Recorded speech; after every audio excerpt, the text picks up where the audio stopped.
శూలధరదేహునాజాను చతుర్బాహు సరసీరుహక్షు విశాలవక్షు జారు గదా శంఖచక్ర పద్మ విలాసు కంఠ కౌస్తుభమణి కంతిభాను కమనీయ కటిసూత్ర కంకణ కేయూర శ్రీవత్సలంచనంచిత విహారు మరుకుండల ప్రభాయుత కుంతలలలాటు వైఢూర్య మణిగణ వరకిరీటు బాలు పూర్ణేందు రుచిజాలు భక్త లోకపాలు సుగుణాలవాలు కృపావిశాలు చూచి తిలకించి పులకించి చోద్యమంది ఉబ్బి చెలరేగి వసుదేవుడు ఉత్సహించే అంటారు కృష్ణావతార ఘట్టంలో. అసలు పొంగిపోయింది వసుదేవుడో పోతనగారో అర్థం కాదు. ఆ శ్రీ మహావిష్ణు స్వరూపాన్ని చూసి పొంగిపోయిన వాళ్ళు ఉన్నారు. అన్నిటికన్నా విచిత్రం ఏంటంటే పంచాక్షరీ మహామంత్రాన్ని జపం చేస్తూ శ్రీ మహావిష్ణువు దర్శనం పొందిన వాళ్ళు ఉన్నారు. లీలాశుకుడు చెప్పుకున్నాడు, శైవావయం నఖలతత్రు విచారణీయం పంచాక్షరీ జపపరానితరాం తథాపి చేతోస్మదీయమతసీ కుసుమావభాసం స్మేరాననం గోపవధూ కిశోరం అన్నాడు. నేను ఏమీ అనుమానం లేదు, పరమశైవుణ్ణి, శివభక్తుణ్ణి. కాబట్టి శైవావయం నఖలతత్ర విచారణీయం. మీరెందుకు తలకాయలు కొట్టుకుంటారు? నేను శైవుణ్ణి. పంచాక్షరీ జపపరానితరాం తథాపి, నేను ఎప్పుడూ పంచాక్షరీ చేస్తా. పంచాక్షరీ మహామంత్రం చేస్తుంటే నా మనసు ఏది ఊహిస్తుందో తెలుసా? చేతోస్మదీయమతసీ కుసుమావభాసం, అతసీ పుష్ప సంకాశం హరనూపుర కుండలం అంటాం కదా. అతసీ పుష్పం ఎలా ఉంటుందో అలా మెరిసిపోయేటటువంటి నల్లని చిన్ని కృష్ణుడు నాకు కనపడుతూ ఉంటాడు. ఆ కృష్ణుణ్ణి దర్శనం చేస్తూ ఉంటాను, పంచాక్షరీ జపం చేస్తూ ఉంటాను. దర్శనం ఇచ్చాడా లేదా? శ్రీకృష్ణ పరమాత్మ దర్శనం ఇవ్వలా?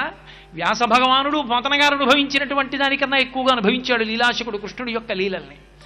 కాబట్టి ఆ పరిపక్వత అంతటా నిండిపోయినటువంటి ఆ తేజోస్వరూపమైనటువంటి పరమేశ్వర దర్శనాన్ని పొందగలగడం గొప్ప.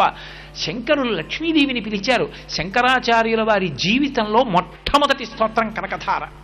అప్పటికి సన్యాసం తీసుకోవాలి ఆ పిల్లవాడు. వెళ్ళి వృద్ధ బ్రాహ్మణి ఇంటి మందు నిలబడి లక్ష్మీదేవిని పిలవలసి వస్తే శాకాంబరీతి శశిశేఖర వల్లభేతి సృష్టి స్థితి ప్రళయకైలుష సంస్థితాయై తస్మై నమస్త్రిభువనైక గురోస్తరుణ్యై అన్నారు. అమ్మా గిర్దేవతేతి గరుడధ్వజ సుందరీతి శాకాంబరీతి శశిశేఖర వల్లభేతి అన్నారు. ముగ్గురు మూర్తుల యొక్క శక్తి స్వరూపాలని పెట్టి పిలిచారు. పిలిస్తే లక్ష్మీదేవి వెంటనే పలికి కనకధార కురిపించలా? అది అంతటా నిండిపోయిన పరమాత్మని కాంతి స్వరూపంగా, ఆ కాంతి ఎందే అన్నీ ఉన్నాయి. అసలు ఆ కాంతి ఎందే నీకు కనపడుతున్నాయి. ఆ కాంతి నీకు ఎలా కావాలంటే అలా కనపడుతుంది. అలా ఉండగలిగినటువంటి ఆ తేజోరూపమైన పరమాత్మని నేను ఆరాధన చేస్తున్నాననేటటువంటి ఆంతర సంస్కారాన్ని పొందడం, 10 మెట్లు పైకెక్కి నిలబడి అంతటా ఈశ్వర దర్శనం చెయ్యగలిగినటువంటి మహోత్కృష్టమైనటువంటి స్థితికి చేరుకోగలగడానికి ప్రతీక కార్తీక దీపం. అందుకే కార్తీక దీపం అని ప్రత్యేకంగా పిలవడానికి కారణం అది. ఆ హృదయ సంస్కారం అబ్బాలని కాదు. నేను మీతో ఒక మాట మనవి చేశాను. సమస్త ప్రాణుల యొక్క విభూతిని మనం వాడుకుంటున్నాం. కాబట్టి అన్ని ప్రాణులకు కూడా ఈశ్వరానుగ్రహాన్ని కల్పించవలసినటువంటి అవసరం మనుష్య ప్రాణికి ఉన్నది. అందుకే భూతయజ్ఞము అని ప్రత్యేకంగా ఒక యజ్ఞం మనకి విధింపబడింది. అన్నం తినే ముందు నేను 4 కాకులకు కూడా 4 మెతుకులు వేసి, కుక్కకి 2 మెతుకులు పెట్టి, ఇంటికొచ్చిన అతిథికి అన్నం పెట్టి అప్పుడు నువ్వు తినాలి తప్ప నీ ఒక్కడి కొరకు అని నువ్వు వండుకుని తినకూడదు. ఇంట్లో అన్నం మిగలాలి, మిగిలిన అన్నం భూతములకు అందాలి అని చెప్పింది శాస్త్రం. ఎందుకని అంటే అవన్నీ తమకి ఏ విభూతులున్నాయో ఆ విభూతులతో నిన్ను సేవిస్తున్నాయి. ఓ గుర్రం ఉంది, దాన్ని ఎక్కి నువ్వు పరిగెత్తుకుంటూ ఆ గుర్రం పరిగెడితే నువ్వు నీ ధ్యేయాన్ని చేరుకోగలుగుతున్నావు. ఓ ఏనుగుంది, ఏనుగెక్కి యుద్ధం చేస్తున్నావు, నువ్వు గొప్ప పండితుడివి, నిన్ను ఏనుగెక్కించి గజారోహణం అని ఓ పెద్ద సత్కారం చేశారు. ఓ ఆవు ఉంది, దాని పాలుచ్చుకుంటున్నావు. ఓ ఎద్దుంది, నాగలి దానికి తగిలించి భూమిని దున్నుకుంటున్నావు. సమస్త ప్రాణుల యొక్క వైభవాన్ని నువ్వు వాడుకుంటున్నావు. అన్ని ప్రాణుల యొక్క వైభవాన్ని నువ్వు వాడుకుంటున్నప్పుడు అవి తమ చేసుకున్నటువంటి పాపముల యొక్క ఫలితంగా ఇంకా ఎన్నో కోట్ల జన్మలు ఎత్తితే తప్ప మనుష్య జన్మలోకి వచ్చి పుణ్యకర్మాచరణము చెయ్యలేవు. నువ్వు మనుష్యునివి కాబట్టి పుణ్యకర్మాచరణం చేసుకోగలుగుతున్నావు. ఇన్నిటిని వాడుకుంటున్న నీకు వాటికి అభ్యున్నతిని కల్పించవలసిన అవసరం లేదా? ఉంది. ఎలా కల్పించాలని అడిగారు. కేవలము దీపము, దీపవైభవము నీకు తెలిసి ఉంటే ఒకెత్తు. నీకు తెలియకపోతే కార్తీక పౌర్ణమి నాడు వెలిగించేటటువంటి దీపంలో తప్పకుండా 2 మాటలు చెప్పాలి. దామోదరమామాహయామి అనాలి, లేదా త్రయంబకమావాహయామి అనాలి. కార్తీక దామోదరుడు అంటారు. దామోదర విష్ణు సంబంధం, త్రయంబక శివ సంబంధం. త్రయంబకుడు అంటే 3 కన్నులున్నవాడు అన్న అర్థమే కాదు. త్రయంబక అంటే త్రయాణం లోకానాం, ఆయన 3 లోకములకు కూడా తల్లి తండ్రి అయి ఉంటాడు కాబట్టి త్రయంబకుడని పేరు. అటువంటి త్రయంబక స్వరూపమైనటువంటి పరమశివుణ్ణి ఆవాహన చెయ్యాలి. అక్షత వేసి ఓ పువ్వో పసుపో కుంకమో వెయ్యాలి దీపం మీద. దామోదరుణ్ణన్నా పిలవాలి, త్రయంబకుణ్ణన్నా పిలవాలి. పిలిచి ఇప్పుడు ఈ దీపాన్ని పైకెత్తి పట్టుకోవాలి. ఈ దీపాన్ని పైకెత్తన్నా పట్టుకోవాలి, లేదా నువ్వు ఒక ఎత్తైన ప్రదేశంలోనన్నా ఉంచాలి. అందుకే కార్తీక మాస ప్రారంభం దేంతో అంటే ఆకాశ దీపంతో ప్రారంభం. నిజానికి ఏవి ఆకాశ దీపాలు? మీరు నేను పెట్టక్కర్లేదు. ఆకాశ దీపాలు వెలిగించిన వాడు పరమేశ్వరుడు. సూర్యుడు, చంద్రుడు, నక్షత్రములు ఇవి ఆకాశ దీపాలు. మరి కార్తీక మాస ప్రారంభం దేంతో మొదలు? ఆకాశ దీపంతో ప్రారంభం. ఆకాశ దీపం ఎక్కడ వెలిగిస్తారు? దేవాలయంలో వెలిగిస్తారు. దేవాలయంలో ధ్వజస్తంభానికి తాడు కట్టి ఒక చిన్న పాత్రలో దీపం వెలిగించి గాలికి నిధనం కాకుండా రంధ్రములతో ఏర్పాటు చేసి దాన్ని జాగ్రత్తగా సమంత్రకంగా భగవంతుడి నామాలు చెప్తూ భక్తులందరూ చుట్టూ నిలబడి ఉండగా ఆ దీపాన్ని పైకెత్తుతారు. ఎవరి శక్తి కొలది వాళ్ళు కార్తీక మాసంలో ఆకాశ దీపాన్ని పైకెత్తడానికి చమురో ఒత్తులో ఏవో ఒకటి ఇస్తూ ఉంటారు. అది పైకెత్తుతారు. ఎందుకని? ఇప్పుడు ఆ దీపం ధ్వజస్తంభం మీద ఉండి అంతటా వెలుతురు చిమ్ముతుంది. ధ్వజస్తంభం మీదకి ఏదైనా లాగారు అంటే, పతాకాన్ని ఆరోహణం చేశారు అంటే ఈశ్వరుడికి ఉత్సవం అవుతోందని గుర్తు. ఒక్క కార్తీక మాసంలో మనమే ఉత్సవం చేస్తున్నాం. మనకి మనం ఉత్సవం. ఉత్ అంటే తల పైకెత్తడం. తల పైకెత్తి చూశాడు కాబట్టి ఉత్సవం. ఏమిటి తల పైకెత్తి చూడడం? నాకు ఉన్న గౌరవం ఏమిటి? ఈ శరీరంలో ఉంటే నేను చెయ్యగలిగిన అధికారం ఏమిటి? సమస్త భూతములకు నేను మహోపకారం చెయ్యగలను. కార్తీక పౌర్ణమి నాడు ఇతర ప్రాణులు చెయ్యలేవు, నేనే చెయ్యగలను. ఏమిటి చెయ్యగలను? దీపం తీసుకెళ్ళి ఓ గదిలో పెట్టాననుకోండి, కొంత ఫలితం. వీధిలోకి తీసుకొచ్చి దీపం పెట్టాననుకోండి, విశేష ఫలితం. అందుకే గుత్తి దీపాలని పెడతారు. ఇంతంత ఒత్తులు కట్టకట్టి వెలిగిస్తారు ఆ రోజున. యథార్థానికి శాస్త్రంలో ఏం చెప్పారంటే, ఆ రోజున చెత్త కూడా వెలిగించాలి.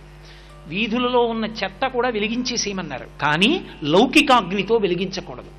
మీ ఇంట దీపం వెలిగించి కార్తీక పౌర్ణమి నాటి ప్రదోష వేళ దామోదరమావాహయామి అని కానీ, త్రయంబకమావాహయామి అని కానీ అని ఆ దీపంతో వెలిగించాలి. ఈ దీపం పెట్టి ఒక్కసారి ఆకాశం వంక చూసి ఒక శ్లోకం చెప్పాలి. కీటాపతంగాహమశకాశ్చ వృక్షాః జలే స్థలే ఏ నివసంతి జీవాః దృష్ట్వా ప్రదీపం నచ జన్మభాగినః భవంతి త్వం స్వ్యపచాహి విప్రాః. ఈ శ్లోకం చెప్పి నమస్కారం చెయ్యాలి. ఇప్పుడు నువ్వు ఆ నమస్కారం చేస్తే పరమేశ్వరుడు ఎంతో ఆనందాన్ని పొందుతాడు. కూడా వీడికి నేను మనుష్య శరీరాన్ని ఇస్తే వీడు ఇన్ని భూతములలో ఉన్న విభూతిని వాడుకున్నాడు. ఇన్నిటిని వాడుకున్నందుకు ఇవాళ వీడు ప్రత్యుపకారం చేశాడు. ఈ ఉపకార బుద్ధి కృతజ్ఞత ఉన్నవాడు కాబట్టి నా మాట నమ్మి ఉపకారం చేశాడు కాబట్టి వీడికి నేను మళ్ళీ మనుష్య శరీరం ఇవ్వచ్చు. ఈ మాట చెప్పినప్పుడు కీటాపతంగాహమశకాశ్చ వృక్షాః, కీటకములుంటాయి, చిన్న చిన్న పురుగులు. అవి ఎందుకు పుడతాయంటే దీపంలో పడి చచ్చిపోవడానికే పుడతాయి. వాటి వల్ల ఏమైనా ఉపయోగం ఉంటుందా అంటే నాకేం ఉండదు. బల్లులకు ఉంటుంది, బల్లులు తింటాయి వాటిని, ఇతర భూతములకు ఆహారం అయిపోతాయి. అథవా వాటి ఆయుర్దాయం అంతా దేనివల్ల నశించిపోతుందంటే దీపం వల్ల నశించిపోతుంది. ఆ దీపం యొక్క జ్యోతి మీదకి వచ్చి పడిపోయి అవి కింద పడిపోయి రెక్కలు ఊడిపోతాయి వాటికి. అటువంటి దీపపు పురుగులు దీపం మీద పడి కాలిపోవడం చచ్చిపోవడమే తప్ప అభ్యున్నతి పొందింది లేదు. ఆ దీప వైభవం వాటికి తెలిస్తే కదా. పైగా అవి దీపంలో ఎక్కువగా పడిపోతే దీపం నిధనమైన పాపం వస్తుంది వాటికి తప్ప అవి దీపం వల్ల ప్రయోజనం పొందలేదు. కానీ ఇవాళ నేను ఈశ్వర ఒక సంకల్పం చెప్తున్నాను, ఈ దీపము కాదు, ఇది త్రయంబకుడు, ఇది దామోదరుడు. కాబట్టి దీని వలన మొదటి ఫలితం ఎవరికి వెళ్ళాలంటే కీటాహ పతంగాహ మశకాశ్చ, చ అంటే కూడా కీటకములు, పతంగాహ పురుగులు, మశకాశ్చ దోమలు, వృక్షాహ అవి ఎంతో ఉపకారం చేస్తాయి. కాయలిస్తాయి, పళ్ళిస్తాయి, ఆకులిస్తాయి, కొమ్మలిస్తాయి, రెమ్మలిస్తాయి, కలపిస్తాయి, ఇల్లు కట్టుకుంటాం, ఇన్ని చేస్తాం. కానీ ఎండలో అది నిలబడి మనకి నీడనిస్తుంది తప్ప దాని జన్మాంతరంలో అది మాత్రం ఎక్కడికి వెళ్ళలేదు, అలాగే ఉండాలి. ఒక ఆవు వచ్చి దాని కొమ్మలు కొరుక్కు తినేస్తున్నా, ఒక ధూర్తుడొచ్చి కొమ్మ విరిచేస్తున్నా, ఏవో ప్రాణులు దాని మీదకెక్కి అలజడి చేసి కొమ్మలన్నింటినీ ఉంచేస్తున్నా, గొడ్డలి పెట్టి తన్ని నరికేస్తున్నా, ఒక్క అడుగు ఇలా తీసి ఇలా వెయ్యలేనటువంటి దైన్యము చెట్టుది. అది అలాగే నిలబడుతుంది. ఆ చెట్టు ఎలా అభ్యున్నతిని పొందుతుంది? దానికి కదలలేనప్పుడు దానికి కర్మాధికారం ఏది? అది సంపాదించుకోలేదు. కాబట్టి ఈశ్వర, నీ దీపపు వెలుతురు ఆ చెట్టు మీద పడుతోంది కాబట్టి దామోదరుడి చెయ్యి దాని మీద పడినట్టే, త్రయంబకుని చెయ్యి దాని మీద పడినట్టే అది అభ్యున్నతిని పొందాలి. కీటాహ పతంగాహ మశకాశ్చ వృక్షాహ జలే స్థలే ఏ నివసంతి జీవాహ. నీటిలో ఉంటాయి, చాలా చేపలుంటాయి, కప్పలుంటాయి, తాబేళ్లుంటాయి. ఈ దీపపు వెలుతురు నీటి మీద పడ్డప్పుడు నీటి లోపల ఉన్నటువంటి ప్రాణులన్నీ కూడా నీ అనుగ్రహాన్ని పొందాలి. అక్కడతో సరిపోతుందా? ఇవి కాదు. జలే స్థలే ఏ నివసంతి జీవాః దృష్ట్వా ప్రదీపం నచ జన్మభాగినః. వాటికేం తెలియదు, అవేం పుణ్యం చేయలేదు. కానీ ఈ వెలుతురు వాటి మీద పడిన కారణం చేత ఇక వాటికి జన్మ లేకుండుగాక, అక్కడితో వాటికి ఉన్నటువంటి పాపపుణ్యములన్నీ కూడా నశించిపోవుగాక అని భవంతి త్వం శపచాహి విప్రాహ. అసలు వేదం మీద నమ్మకం లేకుండా కేవలము పాపకర్మాచరణము మాత్రమే చేస్తూ ఈ లోకంలో తిరుగుతూ కేవలం ఉదర పోషణార్థమే బ్రతుకుతున్నటువంటి భయంకరమైన స్థితిలో ఉండిపోయిన వాడి మీద ఈ దీపము యొక్క కాంతి ప్రసరించిన కారణము చేత వాడు కూడా వచ్చే జన్మలో వేదము యొక్క ప్రమాణమును తెలుసుకున్నవాడై స్వరంతో వేదం చదువుకుని వేదాన్ని ప్రచారం చేసి వేదమును అడ్డుపెట్టి లోకోద్ధరణ చెయ్యగలిగినటువంటి నిస్వార్థపూరితమైనటువంటి లోకోపకారి అయిన బ్రాహ్మణుడిగా జన్మించి అభ్యున్నతిని పొందుగాక. సర్వం శ్రీ ఉమామహేశ్వర పరబ్రహ్మార్పణమస్తు. స్వస్తి. దేవాలయ ప్రాంగణాలైతే కృత్తికా నక్షత్రాన్ని ప్రమాణంగా తీసుకోవాలి, ఇంట్లో అయితే తిథిని ప్రమాణంగా తీసుకోవాలి. ఇంట కార్తీక దీపం పెడితే కార్తీక పౌర్ణమి తిథి ప్రధానం, దేవాలయంలో పెడితే కృత్తికా నక్షత్రం ప్రధానం. అందుకే ఇప్పటికీ అరుణాచలంలో కృత్తికా నక్షత్రం నాడు జ్యోతి వెలిగిస్తారు.